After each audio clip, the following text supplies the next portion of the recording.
കേരളത്തിന്റെ ശാന്തമായ അന്തരീക്ഷം കലുഷിതമാക്കാൻ ബോധപൂർവമായ ശ്രമം നടക്കുന്നുണ്ടെന്ന് മുഖ്യമന്ത്രി പിണറായി വിജയൻ. വെറുപ്പും വിദ്വേഷവും പ്രചരിപ്പിക്കുന്നവർക്കെതിരെ പോലീസ് നിതാന്ത ജാഗ്രത പുലർത്തണമെന്നും മുഖ്യമന്ത്രി പറഞ്ഞു.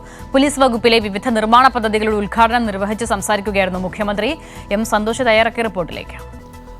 പോലീസിന്റെ അടിസ്ഥാന സൗകര്യത്തിന് മുതൽക്കൂട്ടാകുന്ന 13 പദ്ധതികളുടെ ഉദ്ഘാടനമാണ് മുഖ്യമന്ത്രി നിർവഹിച്ചത്. സംസ്ഥാനത്തെ വിവിധ ജില്ലകളിലായി നിർമ്മാണം പൂർത്തിയായ പോലീസ് സ്റ്റേഷൻ കെട്ടിടങ്ങളുടെ ഉദ്ഘാടനവും അതോടൊപ്പം തന്നെ പുതിയ പോലീസ് സ്റ്റേഷൻ കെട്ടിടങ്ങളുടെ ശിലാസ്ഥാപനവും മുഖ്യമന്ത്രി നിർവഹിച്ചു. കണ്ണൂരിലെ പോലീസ് പരേഡ് ഗ്രൗണ്ടിലുള്ള സിന്തറ്റിക് ട്രാക്കിന്റെയും ഫുട്ബോൾ ഗ്രൗണ്ടിന്റെയും ഉദ്ഘാടനവും മുഖ്യമന്ത്രി നിർവഹിച്ചു. കണ്ണൂർ ദിനേശ് ഓഡിറ്റോറിയത്തിൽ സംഘടിപ്പിച്ച ചടങ്ങിലാണ് ഈ സംസ്ഥാനത്തെ വിവിധ സ്ഥലങ്ങളിൽ പോലീസിന്റെ ഈ അടിസ്ഥാന സൗകര്യ വികസനവുമായി ബന്ധപ്പെട്ട പദ്ധതികളുടെ ഉദ്ഘാടനം മുഖ്യമന്ത്രി നിർവഹിച്ചത്. അതാത് സ്ഥലങ്ങളിൽ പ്രാദേശികമായ പരിപാടികൾ ഉണ്ടായിരുന്നു. ഓൺലൈനായി മുഖ്യമന്ത്രി കണ്ണൂരിലെ ചടങ്ങിൽ വെച്ചുകൊണ്ട് എല്ലാ പരിപാടികളും ഉദ്ഘാടനം ചെയ്യുകയായിരുന്നു. ഈ ഉദ്ഘാടന പ്രസംഗത്തിൽ മുഖ്യമന്ത്രി ചൂണ്ടിക്കാട്ടിയ ഏറ്റവും പ്രധാനപ്പെട്ട കാര്യം കഴിഞ്ഞ 9 വർഷത്തിനിടെ പോലീസിന്റെ അടിസ്ഥാന സൗകര്യ രംഗത്ത് വലിയ മാറ്റങ്ങളാണ് ഉണ്ടായത്. അതോടൊപ്പം തന്നെ പോലീസ് കൂടുതൽ ജനകീയമാവുകയും പോലീസ് സ്റ്റേഷനുകളിൽ കൂടുതൽ എത്തുന്ന ജനങ്ങൾക്ക് സൗകര്യങ്ങൾ ഒരുക്കുകയും ചെയ്തു. അന്വേഷണ മികവിലും കേരള പോലീസ് വലിയ മികവാണ് പ്രകടിപ്പിക്കുന്നത്. അതേസമയം തന്നെ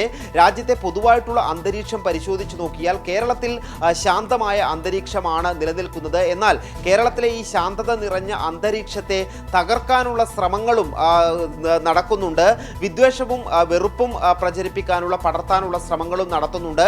ഇത്തരത്തിൽ ഇരുട്ടിന്റെ ശക്തികൾക്കെതിരെ പോലീസ് നിതാന്ത ജാഗ്രത പുലർത്തണം എന്നാണ് മുഖ്യമന്ത്രി പറഞ്ഞത്. മാത്രമല്ല ഇത്തരത്തിൽ നിയമവിരുദ്ധമായിട്ടുള്ള പ്രവർത്തനങ്ങളിൽ ഏർപ്പെടുന്നവരെ അതോടൊപ്പം തന്നെ ക്രമസമാധാനത്തിന് തടസ്സം നിൽക്കുന്ന പ്രവർത്തനങ്ങളിൽ ഏർപ്പെടുന്നവർക്കെതിരെ നടപടിയെടുക്കാൻ ആരുടെയും അനുവാദത്തിന് പോലീസ് കാത്തു നിൽക്കേണ്ടതില്ലെന്നും മുഖ്യമന്ത്രി പറഞ്ഞു. കുറ്റാന്വേഷണത്തിന് ഒരുവിധമായ ബാഹ്യ ഇടപെടലുകളും ഉണ്ടാകുന്നില്ല. അതുകൊണ്ടുള്ളൊരു പ്രത്യേകത സ്വതന്ത്രവും നീതിയുക്തവുമായി നിയമം നടപ്പാക്കാൻ പോലീസ് ഉദ്യോഗസ്ഥർക്ക് യാതൊരു തടസ്സവുമില്ല. അവരുടെ മേൽ ഒരു വിധത്തിലുള്ള സമ്മർദ്ദവും വരുന്നുമില്ല.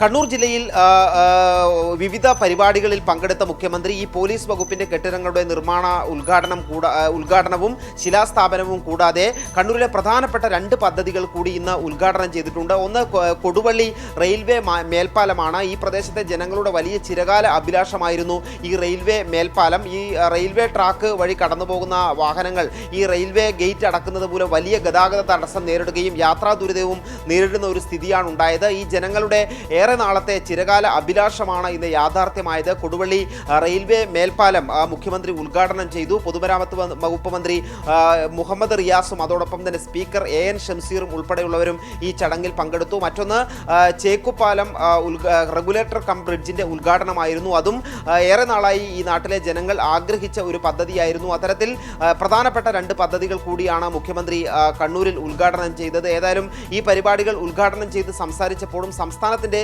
വികസന കാഴ്ചപ്പാടുകളെ സംബന്ധിച്ചും സംസ്ഥാനം ഈ കഴിഞ്ഞ 9 വർഷത്തിനിടെ ഉണ്ടാക്കിയിട്ടുള്ള വികസന രംഗത്ത് ഉണ്ടാക്കിയിട്ടുള്ള വലിയ മാറ്റങ്ങളും തന്നെയാണ് മുഖ്യമന്ത്രി ചൂണ്ടിക്കാട്ടിയത്.